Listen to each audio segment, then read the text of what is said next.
Constructing your life is about much more than just building a bank account. Each week, join real estate entrepreneur and mindset coach Austin Linney as he interviews guests who are constructing their dream lives and impacting the world around them on a daily basis. If you're an entrepreneur or wanting to start a business, or you just want to hear motivating stories of how others have overcome the odds, you are in the right place. And now for your host, Austin Linney. Guys, welcome back to Construct Your Life. This is Austin Linney here, and I have the honor of having Miss Susanne here. How are you doing today? Hi, Austin. I'm doing really great. Thanks for having me on your podcast. It's great. Guys, I apologize ahead of time. CPA, you see it next to her name and you're like, I can't do it. But I'm going to let you know something. The number one thing that you can do for yourself and for your business is the unsexy, scary things in the closet. That's how you make real wealth. That's why I'm so excited to have this conversation. She's got a book coming out. We're actually going to release this like 5 days before the book, so we can get some momentum for you. And I can't thank you enough. And thank you, Amber, for connecting us. And what I'd like to do with my guests is let them kind of start their story where they want to, and we'll kind of go from there. Yeah, I am so excited about this book. It's been a project in the making for years. And so when I got the opportunity to partner with Mike Michalowicz, the original author of the original Profit First, which, also seems like you've seen a lot of accountants lately. So yeah. I'm sure we're all talking about it. Look, accountants and marketers, they're in my life right now, for some reason. That is funny. Oh my goodness. That is so funny. And it's, it's just been a book in the making that I think the world has been wanting to know for a long time. Like literally as soon as we announced it, it hit number one new release, and we hadn't even published the book. I'm like, you shouldn't hit number one new release until you publish a book. But, that's how much the world was really wanting this book. And it's interesting because it started because, my background is I'm a Ohio State graduate, so go Bucks if there's any Bucks out there. And my first job out of college was at Arthur Andersen in Chicago, like right in 33 West Monroe, their flagship office. And when I was moving from Ohio to Chicago, I asked all my coworkers, I'm like, where should I live? Where should I live? Because I love Chicago. I don't know anything about it, right? Isn't that how we all are when we start out for our lives? And all my coworkers, meaning well, they all told me, live in Lincoln Park, live in Lakeview, maybe the Gold Coast. So whatever you do, stay away from the south side of Chicago. Stay away from the south side of Chicago. Stay away from the west side of Chicago. And, and they meant absolutely well, And so naturally, not knowing Chicago, I moved to like smack in the middle, but right between Lincoln Park and Lakeview, right? Yeah. Everybody drove a Jetta and their name was Barbie and Ken. Okay, you get the point. Yeah. And, eventually one of the things about me is I'm one of those people that just explores different parts of town. I'll get on a bus. My mom will kill me when she hears your podcast, Austin. And I'll just get on a bus. I'm like, wherever God takes me, I will go. Right. Yeah. Because, I think all of us being writers, there's a creativity about us that just loves to hear other people's stories. And so I would get on this bus, and I would just get on this bus and I would grab another bus. I had no idea where I was going. I would just end up in like these weird parts of town. And when I ventured into the south side, it was definitely different than the north side. Now, the buildings were about the same age, right? Because Chicago just grew up with Chicago. But it definitely didn't have, the nice stores that you saw on the north side, the Jamba Juice on every corner, the LA Fitnesses. Like none of that was on the south side of Chicago. Like literally, it looked like it was just barren. And there were buses everywhere, people walking, and definitely not a lot of money, definitely not a lot of opportunities. And I'm the kind of person where things just stay with me a little bit longer than normal, right? I'm just a deep thinker, and I'm like, this is terrible. You have a whole nother side of town. You split it like the third largest city in half. And there's such a big economic disparity. Like, how can that possibly be? How can that possibly be that it's a complete economic disparity between one side of town versus another? And it was a question that just kept coming up and coming up and coming up and coming up in my head. And then a few years before, what happened was, I went to visit my aunt, and I love my auntie to death, but she lives in Chester, Pennsylvania, which is a suburb of Philadelphia. And most of the time when you think of suburbs, you think of nice places. This is not a nice place necessarily. You've got the houses that are stuck together. And I remember like going and pulling up at her house or in her townhome, and there was an alley right in the back of her home. And there was a utility post, right? And this utility post looked a little bit different because it had flowers all over, balloons, teddy bears. Like it was like a beautiful shrine to something. And I remember getting out of my car, my auntie comes and greets me, and I'm like, Auntie, why are we decorating poles now? Like what kind of religion is going on here? And she's like, actually, Suzanne's really sad. A little boy got shot. He was caught in the middle of gang fire right behind our house. Mm-hmm. And that's what happened. And so, it's kind of like when something happens, and you keep getting that nudge on God on your back of your shoulder, like you got to do something about this. You got to do something about this. And, being a CPA that works with entrepreneurs, that works with small businesses, that works with Profit First, I have literally seen Profit First. I'm not going to go too much into Profit First because you guys know a lot about it. It's about taking a profit first, right? So the revenue minus expenses equals profit is revenue minus profit equals expenses, right? And literally, I've seen people, most of them not of color, right? Because, unfortunately, being people of color, a lot of times, they're learning business the first time. So they don't go to a CPA, they go to H&R Block, people that don't really advise them what they need to do. And so most of my clients were not of color. And I was literally watching them become millionaires using the Profit First methodology. Literally, they were great at sales. And now because they were prioritizing their profit, they were becoming millionaires.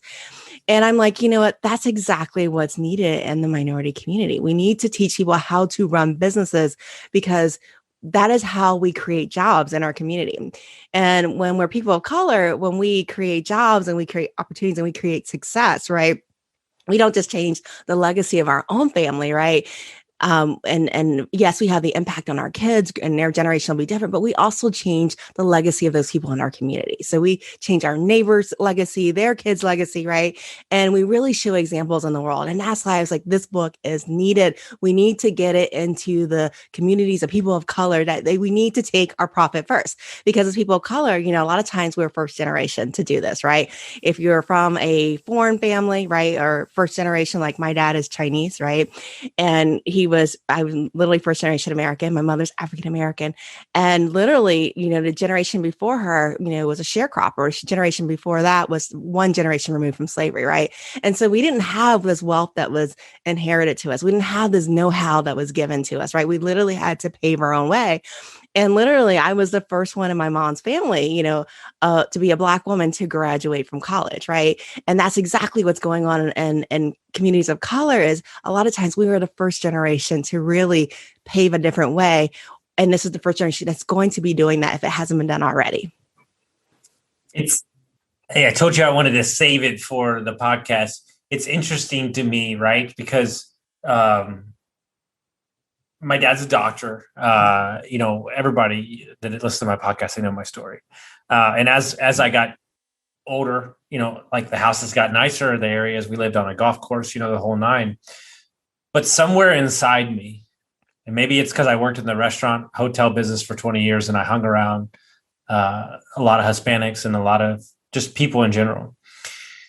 It doesn't matter where I came from. I have this draw to like share people's story and I relate with everybody. It's just who I am. And we were just talking about this the other day with my high school friends who are my best friends. Like we don't care, like purple, brown, yellow, it doesn't matter. But when everything was happening last year with the riots and everything was going down, I have a friend who's an entrepreneur who's African-American in Memphis, and she does trading and she's a teacher and she's trying to teach people how to like do money and everything. And so I brought her on the podcast. We had a real high intense conversation about just poverty, African-American, white people, white privilege, all that kind of stuff. I'm comfortable. Like I'm having the conversation, and she said something to me that blew me away. And it changed every way I look at it is that like the things that I take for granted as a white man, just in general, fuck that. A guy that had money that was in a nice school. I'll just use it from there. Screw the white, black. I'm just more available to the options, like meaning like the knowledge of the thing in general. And she was like, Austin, people don't even understand like how to get a loan. Like, and she comes from inner city Philly. People don't even understand like how a credit card works. They don't even, and like, they don't even know what stocks are. And I'm like, hold on. I'm like, that can't be real. And because I used to work private equity and that's how I learned about money. And she's like, yes, it can. And I'm like, okay, well, what can I do? And I thought to myself, like, do I go change the 50-year-old? Probably not. Do I go change the 60-year-old? Probably not. Can I affect the 30-year-old? Probably so. But where it starts, where the most ripple effect of impact creates is middle school, high school kids. Like those, so I was a drug addict and I was homeless and I was an alcoholic for 20 years. I'm sober now. I've lost a bunch of weight. And everybody keeps telling me, like, you need to come speak to the kids. And I love it, right? Because I come at stuff from a different angle. And I thought to myself, like, the lack of financial education in America, even in the high-end community, let's say the high-end community, is scary, to say the least. And it's like, that's why this conversation is so important, because when you break down the argument, like, I'm the first one, and you know what she always says, one of my favorite quotes: every family needs that stunner to come along to create the change. And I actually think in my later part of life, I'm going to create a podcast centered around one thing and one thing only: interviewing the family member that broke the generational poverty, because they're not doing it for themselves. They're doing it for the generation following them. And that takes a lot of energy and a lot of fortitude. Oh yeah, definitely. I talk in the book just about my dad's story. Actually, Mike McCallett talks about it in the forward. My dad was, first generation to come to this country, right? And he went to Berea College in Kentucky. And, obviously being Chinese from Hong Kong, he had an accent, right? And, he was magna cum laude of his graduating class, like, whoa. And the thing was, he couldn't find a job. He couldn't find a job when he graduated, because every accounting firm he interviewed with, big 8, you're talking about your big 8, your biggest ones, everyone said, you know what, you have such a bad accent, I can't hire you. And, and it's true, because, the one thing that he wanted for his kids was to have a better life, right? Than he did, to not have to work, 80 hours in order to support 5 kids. That was his one goal. And you're absolutely right. When we're doing it, when we're working hard and we're working twice as hard, we're not doing it for ourselves. We're doing it to change that legacy that we inherited it. I love that. And so we're going to get into the aspects of the entrepreneurship in the book, but when you're telling your story on your journey, when did you, like, what you're working for that company? Are you working for yourself now? Like, what is the main focus for you? I know you help a lot of families and you help, entrepreneurs and stuff like that. Is that kind of the main focus currently for your business over the last couple of years? Oh yeah. I'm definitely an entrepreneur now. Never saw that happening. I actually started my business 13 years ago. My daughter is the same age as my business. And it's interesting because, I actually started a business when I was on maternity leave with her. And it was funny because, when I was leaving my last corporate job, I always tell people I wasn't like the cute pregnant. I wasn't like the nice pointy pregnant. I was like the wide pregnant. And in my corporate job, I was literally responsible for all the Canadian operations. And so, like, living in Houston, I had to take a plane like just about every week to Toronto. And I remember like just getting on a plane. I probably was like 7 months pregnant and not allowed to be on a plane, because you're not supposed to be on a plane when you're third trimester. But nobody ever asks you how pregnant you are. So you just get on the plane, right? And I remember being wide pregnant and I wasn't able to fit in the seat anymore. And it hit me. I was like, oh my gosh, my life is really about to change, like really about to change. I'm not going to be able to fly every week the way I used to be. And that's when I really started thinking about, what do I want to do? What do I want to do with my life? And so, hence when my daughter was born, Florence was born, and Florence is so proud because she's in the book. She's like, chapter 1, but line 1, to her claim the fame when you're 13, right? I was like, what am I going to do? And so hence Mariga CPA was born. It was born because I wanted to have that life balance between my daughter and really being able to continue my career as a working mom. And it was interesting because what I found was, when you own your own business, you work harder than you ever work in a corporate job, right? Because it's your baby. I call Florence and the company that they're twins, they're literally twins. And, and I live the story of entrepreneurial poverty, literally around the third year of my business, my husband sat me down at the dinner table. He's like, Susanne, honey, I think you're better off getting a job because if you get a job, you're going to have more time and probably more money, right?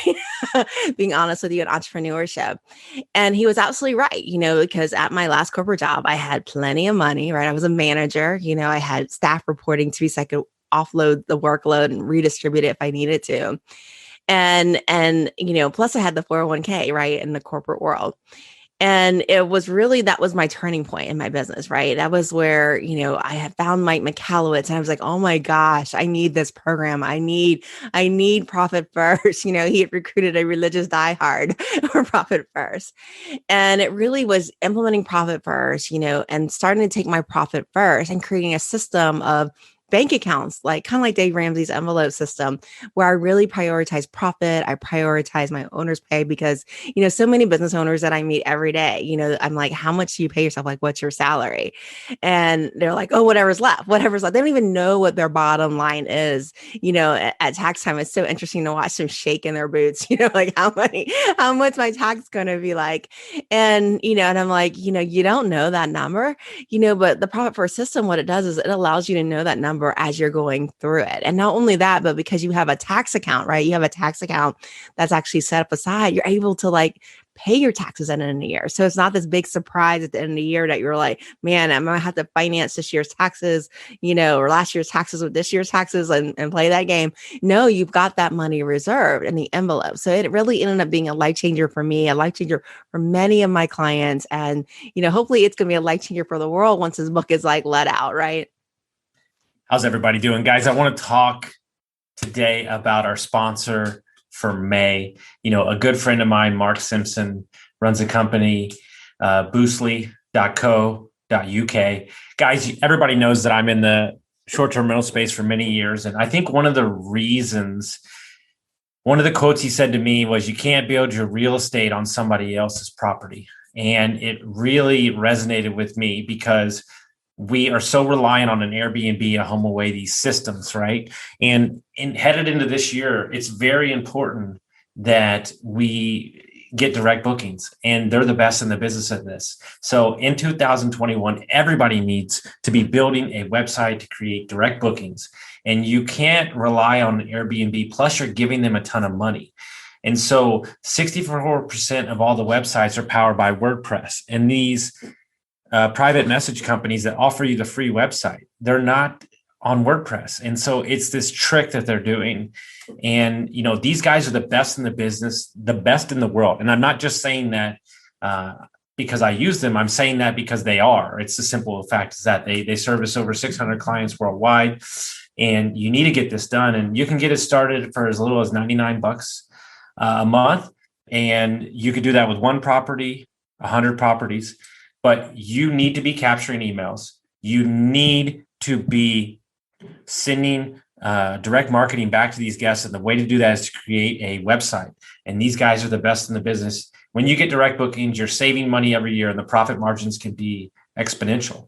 And so if you want to learn more about them, head on over to boostly.co.uk/constructyourlife. Not only is Mark a great entrepreneur and CEO, but he's a great person as well. So in that moment, because I'm sure anybody that's listening has had that moment where it's that put up or shut up, or, what did you tell your husband? What kept you from jumping back into the job world? Because it's tempting. It's easy.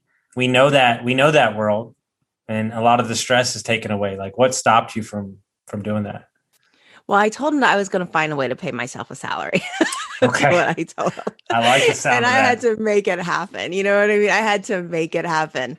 I had to really start to redistribute how the expenses were being done, and when I paid payroll to my employees, I had to make sure I had a check too. He wanted to fix them out back then, and so I was able to do that. And he was really patient, as we built up the salary. But yeah, you can't just leave it as you're not going to pay yourself for the next 3 years too. He wanted a paycheck now. Well, what's interesting is I've met a lot of high performers through the podcast and just through my network. And what's interesting is they actually, that thing of like, hey, we pay ourselves what's left extra. Like, I think is But I look at it from more of a whole life thing. I think that we do that in our life to almost everything. And what I mean by that is if they're going to spend time with their kids, they schedule it. If they're going to meditate or work out, they schedule it. Like we are guilty to a fault, large majority of us, to just let our family, our profits, our health, everything get whatever is left. And I think it's the number one thing that is crushing America right now, instead of, like you said, paying yourself first. But why paying yourself more? You're buying into abundance instead of scarcity. Exactly. And really it's about knowing what does winning look like, right? Before you even begin, knowing what your end goal is. Like, what's your why? Like Simon Sinek says, what's your why? What is it that you really want to accomplish? And nobody wants to build a business and when they're ready to retire at 65 and their back hurts, and be like, well, there's nothing for you, right? Because so many entrepreneurs, right? They're so focused on expenses, right? And how do we keep our taxes low, that in the day, they're not paying into the system. And so they don't have Social Security at the end of the day. And I hate to break it to you guys. I know that everyone's worried that Social Security won't be around when they retire, but what if it is? And what if you've been running a loss all these years? You're not going to get anything, right? Nothing. Maybe if you're lucky and your spouse was working a job, you might get some of their Social Security benefits, but you won't get anything, right? So stop trying to fight the tax man and drive up expenses. If you don't need a truck, don't buy a truck, right? If you don't need a cabinet, don't buy a cabinet, right? I'd rather you have profit and be able to start to set up those 401ks for yourself, set up those IRAs for yourself, or those SEP IRAs. And then, and then have something in the system that you do get some Social Security too with it. So, I mean, definitely stop fighting the tax man, because at the end of the day, you're just cutting your own ankles. I couldn't agree more. And so inside the book, we don't got to touch on every little point, but everybody says, what should I do? But more importantly, I like to talk about what they shouldn't do. So you oversee, a lot of people's businesses. You help people in their business. That's what the book is for. What do you believe, let's say 1, 2, or 3, is the top things that entrepreneurs are doing that they need to stop today? I think the first thing is they need to stop running their business randomly. You know what I mean? Just stop running it randomly. Like, I get whatever's left over. That's the problem with the whole accounting equation. Revenue minus expenses equals profit. I mean, I got a license in that equation, right? We were trained to algebraically configure numbers to figure out what we need to do in order to achieve certain different lines and different metrics, and just really stop being random with your results. Decide what you want to make, right? What you want to bring home, what you need to bring home, what your lifestyle goal is, and then algebraically figure it out. How much revenue do I need to sell? How much do I need to price it at? If I'm selling bracelets, right? How many bracelets do I really need to sell in order to meet my end goal? Maybe that's not the business I need to be in. Maybe I can't scale in that direction, by making homemade bracelets, you know what I mean? And just figure out, is this model going to work for me based upon how much I need to make a living and how much time it's going to take for my life in order to get to my goals, So start with, what does winning look like? And then start to algebraically figure out how to get there with that, and then the second thing I would say is, once you figure out your why with that is, create a system of getting there, right? Create that system. I love Profit First. Profit First worked for me.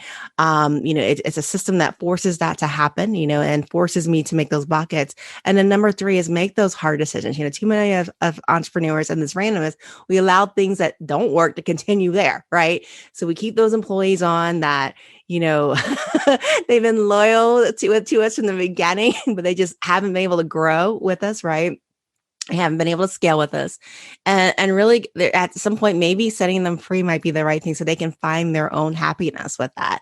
Maybe the world is changing. We're still keeping these magazine subscriptions around that, I don't know about you, Austin, but in our office, nobody comes in there anymore, right? Everybody wants to meet on Zoom now, or they want to talk on the phone. Nobody comes in. And I got these beautiful magazines that were sitting on the table, and they were coming in and nobody was even looking at them. It actually cost me to get the, the addresses, cut out on them. There was no point in having these magazine subscriptions. So evaluate those expenses. Why are we still paying for things? Are they generating an ROI? Is it even necessary in this day and age by how we're doing doing business. For some of you guys, you're locked into these huge leases, right? That are long. Do I need to be, maybe I need to just renew year by year, see what's happening in this economy right now, make sure that really makes sense that I'm renewing these leases because, if everyone's switching to this virtual world and this is going to be the next way, and I'm building this more nationwide model, maybe I don't need to have like this office space that has plenty of empty cubicles anymore because I'm just not going to use it. Just being able to constantly look at what's going on in your business and make decisions. So those are the things I would recommend that you do. There's so much there. I could hit on 17 different things, but I think the most important thing is, if you talk to enough people, there's two things. There's two things that they believe are the new currency in America: being able to pivot and how quick can you learn. And by you locking yourself into these certain things, we don't know what's coming down the pipeline, and we have to be able to pivot and move and learn quick. Technology is changing things. But something I want to hit on, and I'd love to hear your experience with this. This is something I fight with my entrepreneurs that I coach on a daily basis, and I've learned it from my mentors. Be careful with the amount of overhead that you have, because it's going to make you do things that maybe you don't truly want to. And what I mean by that is I know a ton of guys who I'm going to scale. It's going to get crazy. And then their overhead is $50,000 a month, but they're only making $10K. And yet if they brought their overhead down to $1,000, they might profit $30,000. Just because you need to grow a team, just because you need to scale doesn't mean you should. Exactly. That is exactly true. I had a conversation with a client and she was a new business. And the first thing that happens when you get a new business, yeah, all these vendors start coming to you, right? Yellow pages, like who looks at the yellow pages, right? But everybody wants you to buy something. And then, a copier company came to her, you need to lease this copier machine, right? And I'm like, just go out and get a brother for $200. I mean, how many copies are you really going to be making? But all these things become fixed costs, right? They become fixed contracts for you. And just like Austin says, avoid those fixed costs, avoid those commitments because, you might not need it. And there's usually a less expensive way. Well, I mean, think of it from this point of view. It's like, don't get me wrong. I would love a boat. I would love a boat, but we all know what kind of expense and upkeep that takes. So if I were to say, what if I'm going to use the boat 4 times a year, right? It's something I really care about. And I were to spend, let's say $1,000, that's $4,000 opposed to spending maybe $60,000. And so as we become a society of renters, the vehicles to create that, whether it be a nice home, whether it be a vacation, I think a lot of them might initially be a harder pill to swallow up front. But I think in the long run, if you took the use of time and money, I think that overall it's going to probably be better to rent or pay for something instead of create what you said, which really rings true with me, those fixed costs. Oh, yeah. Definitely. Yeah. Definitely. I know one of the things that our company, we were going back and forth right before COVID. I'm so glad that we didn't pursue this, was buying an office building, actually buying a building. And, at the time it seemed like a great idea. You have your permanent space, you could lease it out, and it's still a great idea. But the question became how long are you really going to practice? Are you really going to practice 30 more years? Are you going to live 30 more years? You know what I mean? And so, it's just thinking about what is the long-term potential on this. And, is it, and, where we're at in Houston, office space. I mean, right now you can walk down the street or drive down the street and you see vacancies everywhere. It's just how the economy has gone. So just really thinking about, how are you going to utilize the space or how you're going to utilize this in the long term if you're going to go ahead and make a big expensive purchase. It's the same thing with the websites and all these things. We're starting a new business this week, and we just got off a call and he's like, do we need to do this, all these things? No, we don't need to do any of those things. It sounds like we do, but let's let the business create the scale. Let's let the business create the need to do these things. And so on the overall book, who is this book for? Who are you teaching? Kind of when you sat down to write it, what's the message that you're trying to get out there to people?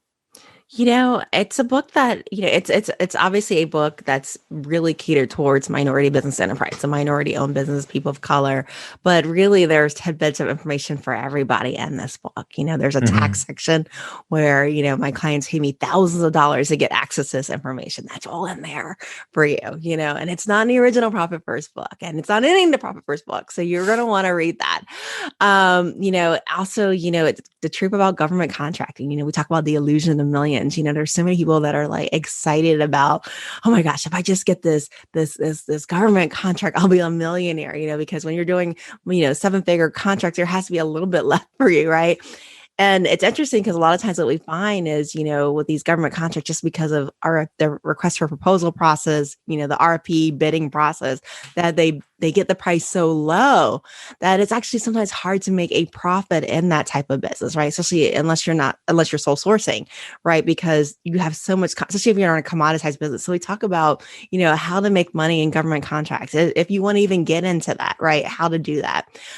So again, these are topics that are, not talked about anywhere, and you'll be able to get access to that no matter what the color of your skin is for that.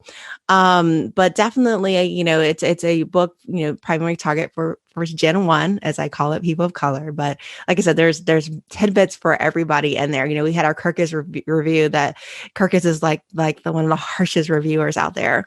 And one of their comments was like, this book is actually invaluable for all entrepreneurs, no matter who you are. It's a must read.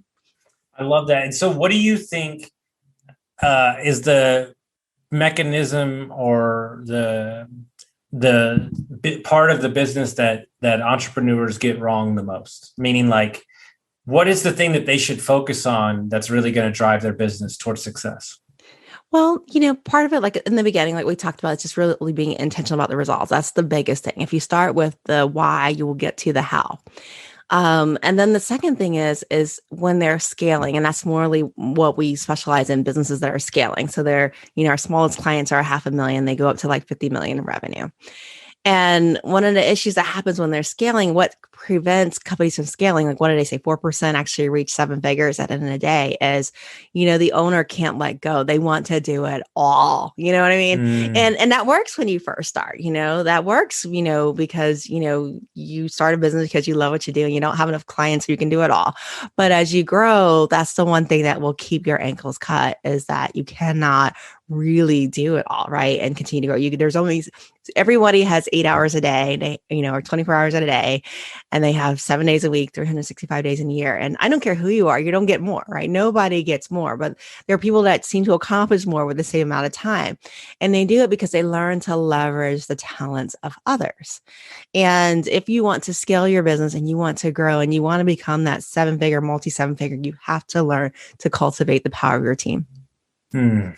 It's the truth. I read a book, it changed my life. From my business partner told me to read it before we started our latest construction company, called Built to Sell. And he basically says, like, it's a fictional story of a guy who has a marketing company for 15 years and he wants to sell it. And he goes to his mentor, and the mentor says, "How much is my business worth?" And the mentor says, "Nothing."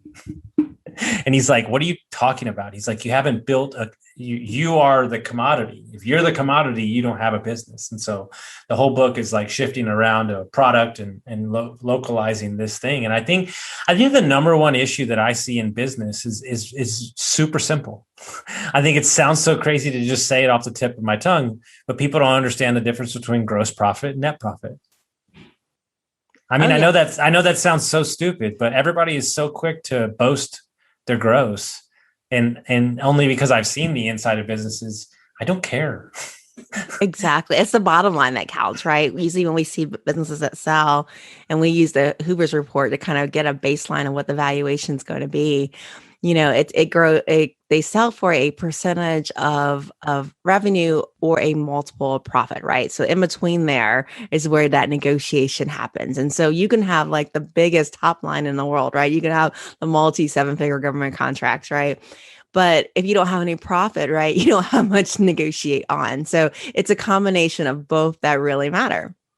I love it. So if people want to find out about the book, they want to find out about your journey, what's the best way to get a hold of you? Well, to get to the book, our website for our book sales is profitfirstmbe.com. So that's profitfirstmbe.com, or you can go to Amazon and find Profit First for Minority Business Enterprises on that. I do have a free Profit First masterclass that I do pretty regularly, where we actually teach you the ins and outs of Profit First. So if you want to learn Profit First directly from us, we do have a masterclass. You can find that on Facebook. Make sure it has Profit First Masterclass with Susanne Mariga, but definitely check out the book. Amazon has it, but it's to get the book sales information is profitfirstmbe.com, and we do have some amazing bonuses too if you pre-order that book. And guys, a book like Profit First, and I'm sure this one too. I haven't got my chance to read it, but I will. It's one of those things where my tagline for this podcast is too many people create a business and then build a lifestyle around it. I'm trying to build a lifestyle and then wrap a business around it. And this technique, this what she's talking about here allows you the freedom to really create the life that you want to lead and not be, beholden to your business and not be, as they say, working on your business, not in your business. And that's what we're talking about here. That's what this whole conversation is. So if you feel like you're in a position where you just can't get ahead and you don't know where the money's going, I promise you a book like this and the Profit First system will create the space that you need to get back to your life, which I think we all understand that mechanism when it comes to building businesses. Thank you, Austin. It's my pleasure. Guys, if you like this episode, make sure you send it out to your friends, rate us and review us, and we'll see you next time.